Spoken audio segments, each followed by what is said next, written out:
Hi there, and welcome to the maze that is Amsterdam Schiphol Airport. It makes me wonder if it was truly weird airports that brought Air France and KLM together. Charles de Gaulle being perhaps the most maze-like airport with multiple terminals, and here in Amsterdam, also a maze but under one roof. My best comparison to Schiphol is, imagine if they decided to connect all of the terminals at JFK with airside walking paths, and then expected you to actually walk. Anyway, I'll leave my Schiphol misgivings there, since we have quite a bit to see and do while here in the airport before we get on board. First up is the mission to find the KLM Lounge.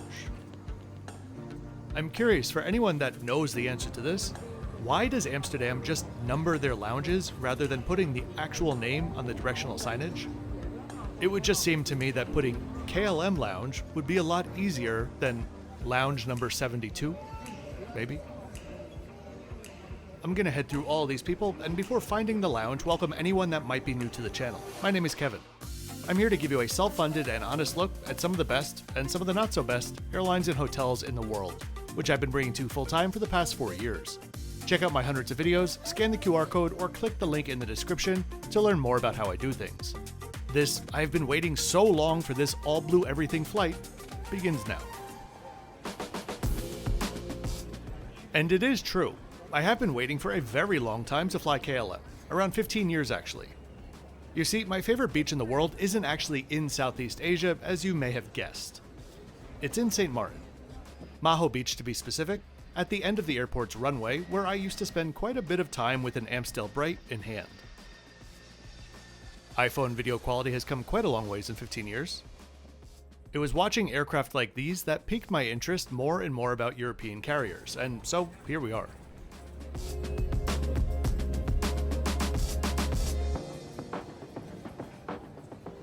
The lounge entrance is surrounded by KLM signature Delft Blue houses, which they began handing out to first-class passengers in 1950, and then on to business-class passengers when they discontinued first service. They're small little porcelain houses filled with Dutch Genever, and they came to be in their current form as a result of some weird rule saying airlines couldn't give out gifts to passengers with a value over 75 cents. But this is not a gift. This was the last drink of the flight, just served in a little house, and surely an airline can hydrate its passengers.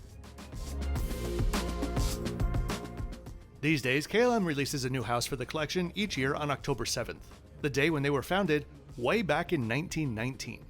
We can get into all of this as we have a look around the lounge. The lounge has 2 basic floors. Everything you see here is on the lower floor, and the one above it is Blue, which is a chargeable venue that they offer as well.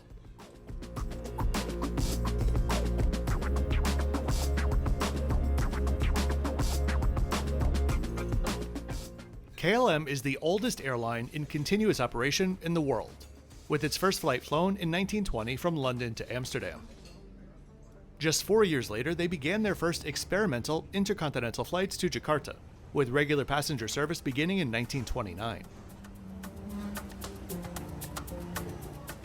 Following that was the first transatlantic service to Curaçao in 1934.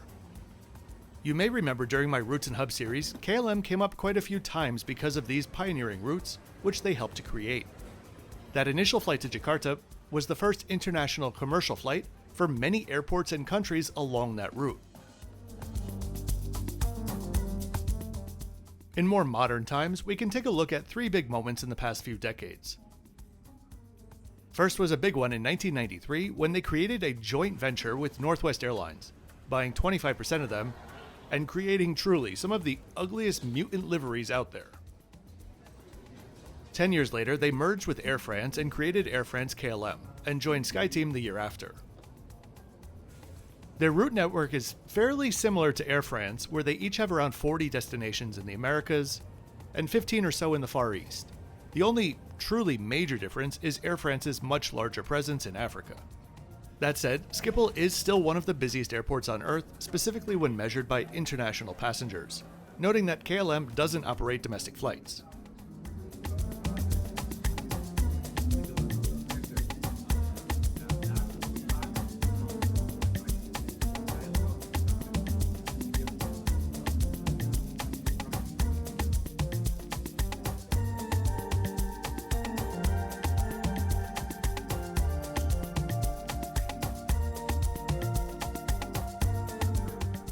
Currently, they have a fleet of 112 aircraft, 66 of which are wide-body, with enough on order to essentially replace the fleet, and kind of say goodbye to Boeing. KLM definitely has one of the most unmistakable liveries out there. Personally, I think their update to swoop the cheat line below the nose was one of the best sleight of hand refreshes that I've ever seen. It's incredible how much a small change like that could make what was looking like a bit of a dated livery into something fresh and completely up to date. The flight and boarding was delayed by around 45 minutes.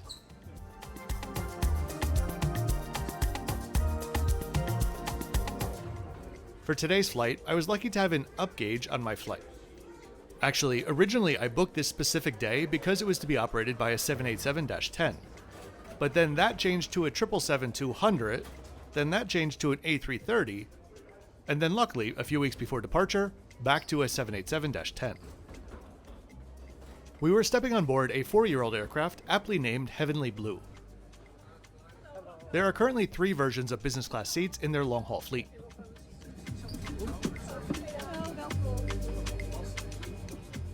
The reverse herringbone seat that you see here can be found on their 787s. This same seat, but with doors, is being retrofitted on their 777s, and their A330s all have 222 seating. Our cabin today has a total of 38 business class seats. This seat is the full feature version of the same seat that I had on my Zip Air flight some months ago, and is a very comfortable example of a reverse herringbone product.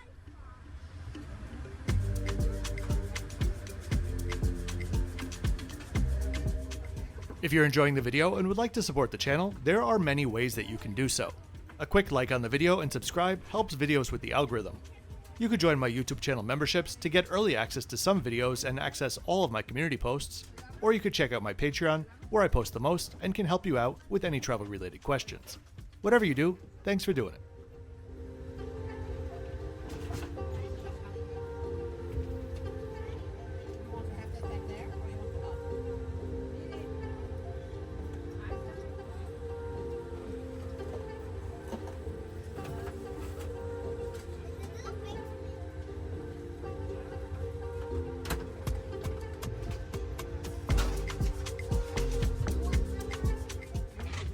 One small detail, same I'll call out that I did on Zip Air. Just be careful what you put in here. On that previous flight, I put my iPad in this pocket and crushed my case, not realizing that the table would completely demolish the top of it. Some bits here and there are showing some scratches, but I appreciate this model of the seat for having such a wide and deep foot cubby, even when you're not at the bulkhead.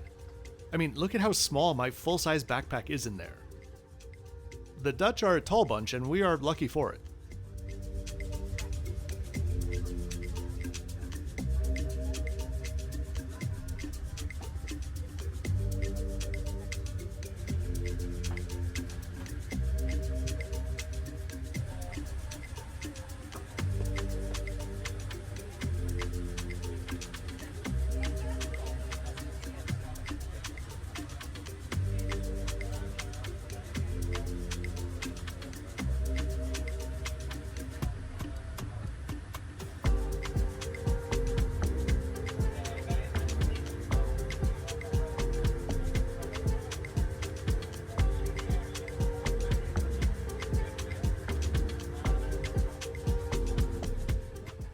Amenity kits, menus, and champagne with some beautiful backlighting was passed around. While it's not on the same scale that Air France does, there are so many small touches that KLM does, some less subtly than others, that have a wink and nod to the Dutch culture and heritage. Personally, I don't think it would be in the Dutch nature to have such an over-the-top, all-Dutch, all-day business model as Air France does with French products. So I think that KLM does find a good balance between their branding and the onboard experience that makes sense for them. Case in point, their safety video. The making of the video included over 1,000 hand-painted Delft tiles. Those are not computer animated. For your safety, make sure your aerial luggage is stowed before taxi, takeoff and landing.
let's take a look at the comfort items on board.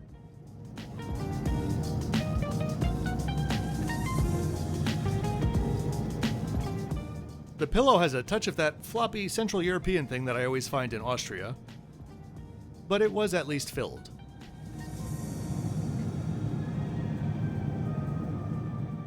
The blanket was nice and soft and a good weight. In fact, it might be essentially the same blanket on Air France, both of them being just a little bit short.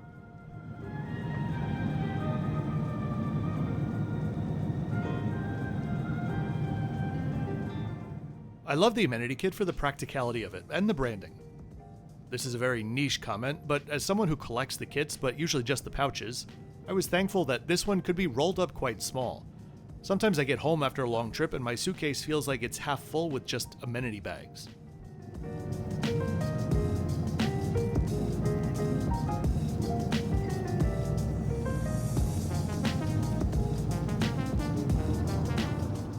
More warm towels were passed out, and the drink and snack service began after.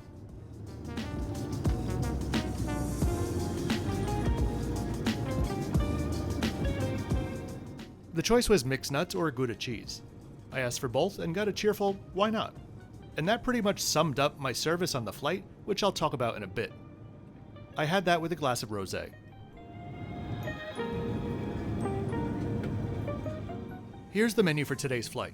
The red prices on the wine list are my addition just to give you a sense of the wine value on board. Of course, everything is free. KLM has a course-by-course tray concept meal service, which I appreciate for feeling special enough but also being efficient. As always, they started out with a quartet of starters. Now, don't get me wrong, these were all tasty, but they felt like a collection of random dishes that just did not make sense on a flight from Amsterdam to Dubai. We had salmon with cucumber and trout eggs, stir-fried shiitake with zucchini, wakame and pickled watermelon, and sushi rice with wasabi cream. That random bit of rice was especially puzzling to me. Judging on flavor alone, I guess we're at like a 7.4 out of 10.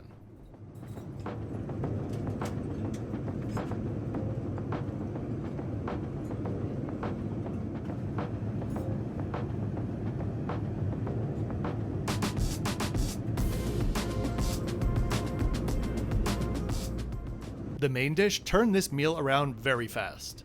I had the spicy chicken masala with fondant potatoes, chickpeas, roasted cauliflower, and broad beans. This was an absolute flavor bomb, and I loved it. Truly a depth of flavor that you rarely get on non-Middle Eastern airlines. An easy 9.2 out of 10. For dessert, we had an almond bavois with coconut, glazed pineapple, and topped with chocolate crumble. After that powerful main, this was a welcome mellow finish at 8.4 out of 10. We finished things up with a bit of chocolate and likely my 6th glass of rosé.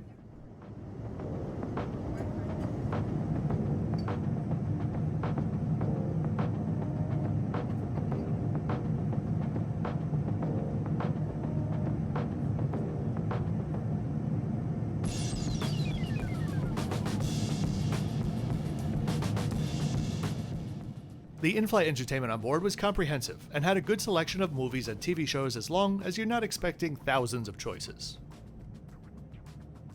As we take a look at that, and then the bed in full flat mode, let's talk about the service. I kinda feel like I've cracked the code here, and admit that this could be completely wrong or completely anecdotal. But I think I cracked the code as it applies to both KLM and Air France and their service. There are two similarities between this flight and my Air France flight, or actually all of my Air France flights. The pre-departure service and the service once in the air are night and day. Here's my theory as it relates to just English-speaking passengers. Air France and KLM both get a lot of them, but service expectations between North Americans and Europeans are very different. It would seem to me those first 30 minutes are time for the crew to figure out who the hell everyone is, what language they speak, what level of engagement they prefer, etc., etc. On this flight specifically, I thought the service before departure was frankly really cold and didn't necessarily give a great first impression. But once in the air, it was some of the best service that I've had. Warm, conversational, engaging. It felt like a crew who you wouldn't mind having a drink with after work. So again, perhaps for here and Air France, if at first it feels a bit chilly, maybe you just need to wait for it to thaw a bit. As for the bed, just like Air France, I wish they had seat covers. But I recently heard that Air France will be bringing them back, so perhaps KLM will get them as well.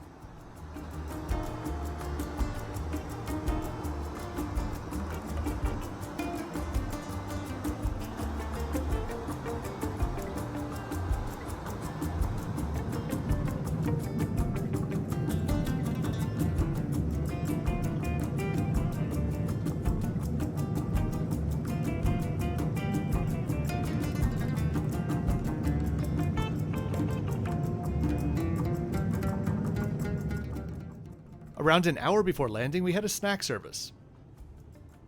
And I mean, it's not meant to be a fancy service, but I'm not really sure they could have made it look less premium if they tried. Maybe if they served it in a cello wrapper. I had the vegetarian croquette sandwich along with cherry cheesecake ice cream. My humble suggestion would just be to maybe serve this on a small half tray. Nothing extravagant. Anyway, both were surprisingly tasty. 8.3 out of 10. Then I got to choose my first Delft house. One thing to think about though, I don't think many people actually make a habit of drinking the liquor inside, at least not on board. So in that case, what's supposed to be done when you're entering a country where alcohol is prohibited? Like the one we're flying into today. I have no interest in risking things like this when I'm traveling, so I dumped it on board before deplaning in Dubai. I'm not sure it would be a mega problem in Dubai, but I can imagine there are some other locations where it would be. The landing clip will be short. I couldn't figure out why the camera wouldn't focus until we landed and I saw that there was something wrong with just my two windows. They were all fogged up when the others weren't.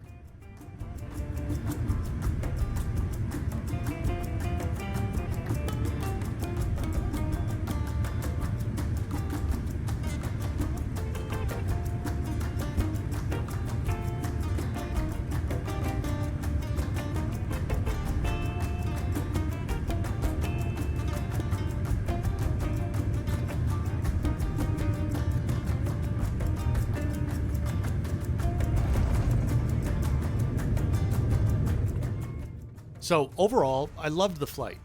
Decent lounge, great service, mostly great food, very comfortable seat. I'd say this flight itself is an 8, but I'll more or less average them out and put them at a 7 for now.